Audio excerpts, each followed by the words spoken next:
Tonight, we continue to look back and reflect on last year's mass shooting in Fordyce. While the community has spent the last 365 days healing, they're still left without answers or justice. Rebecca Brown walks us through that day, how people are moving forward, and what's next for the accused gunman. 1 year ago, life in Fordyce was forever changed. What began as a routine trip to the Mad Butcher grocery store ended in a scene of unthinkable horror. We're following breaking news in Dallas County this afternoon, where multiple law enforcement agencies are responding to a shooting at a Fordyce grocery store. This is just something you never want to see, something that is so heartbreaking. And on June 21st, 2024, a gunman walked into a grocery store in the center of town and started shooting. At Mad Butcher in Fordyce, and there's a shooting going on. Law enforcement from surrounding cities and counties rushed to the scene to help. After 8 minutes, officers arrested 44-year-old Travis Posey. Once the shooting stopped, the tragedy and the people affected became clear.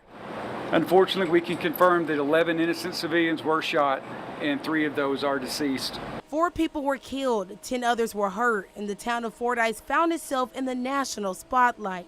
In the days that followed, the state and country searched for answers. At this time, the suspect's motives are unclear, and that's obviously going to be a focus of our investigation. Right now, our priorities are twofold. The first being the successful prosecution of the suspect and making sure he's held accountable for his despicable actions. And the community started to grieve. We're going to do this every year. We're going to make it happen. Ain't nobody going to be forgotten here. No matter what.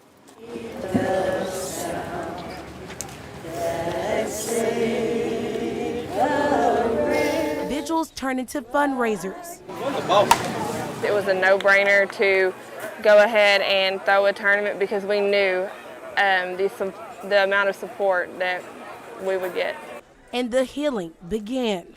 With the store reopening, that to me was one great step in moving forward. We will never, we are forever changed, but my hope is that we're changed for the better. Despite that journey, the pain still lingers a year later. For many in Fordyce, it's hard to believe 12 months have passed since the tragedy that left a lasting scar on their town. It still doesn't feel real. It didn't feel real that day. It still don't feel real today. I mean, it's just crazy to believe that something like that could happen in a small town like this. But this town is full of good people, and this tragic event shouldn't define Fordyce.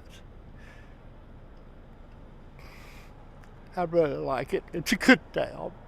A good town that lost people they loved. We are still, lifting them up, in prayer, and believing God He's going to bring them to a better place, and loss is loss, but hope is better as well. And what was once a search for answers is now a search for justice. Posey is now facing dozens of charges, including 4 counts of capital murder and 10 counts of attempted capital murder. He's pleaded not guilty to all of them. He remains in the same place he was taken last June, Washita County Jail, a place chosen for safety reasons. Now he awaits his fate, which he's currently set to learn in August when his trial begins. Another step in the healing process for the families, the first responders, and the community. A journey made a little easier by the strength, love, and legacy of those they lost. After 1 year, we found that, the community and even the owners of the place, brought back, a better beautification, for the situation that we might be able to overcome what we've seen. Forever Fordyce strong. Rebecca Brown, THV 11 News. Thank you, Rebecca. And no matter how much time has passed, the pain of losing someone never goes away. The 4 victims were people with families, people with friends, people with purposes and dreams that will never be realized. Tonight, we want to say their names again and remember each with help from the community that loves them most. This is Ellen Schrum. The 81-year-old was killed while shopping for groceries she planned to use to make meals for those in need. In the days that followed, her family told Governor Sarah Huckabee Sanders they want her to be remembered for the light and joy she brought to others. 63-year-old Shirley K. Taylor was also killed inside the store that day.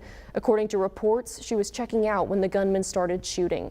Known as Meemaw, her daughter Angela described Taylor as a great person who loved her kids and grandchildren.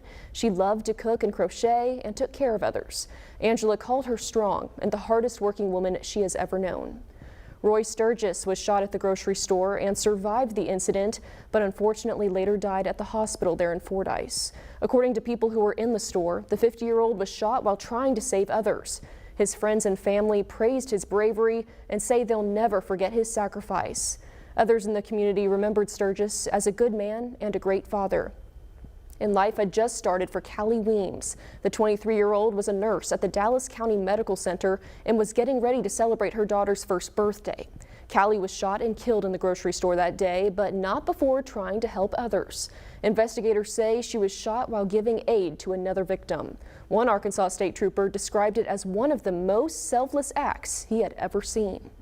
We hope to hear from Callie's family and others who lost someone so they could share their stories, but they've been asked by prosecutors to hold off as the trial for the accused gunman draws closer. However, Callie's mother Helen was gracious enough to send us a statement on the anniversary of her daughter's tragic death.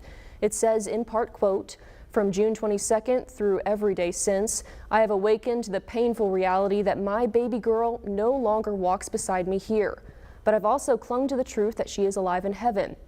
That's how I've made it this far. God has a plan for every tear, every scream, every heartbreak, and one day in His time it will all be revealed," close quote. Helen also shared that Callie was honored with the Arkansas Hospital Association Nurse of the Year Award and the Daisy LPN of the Year Award after her death last year.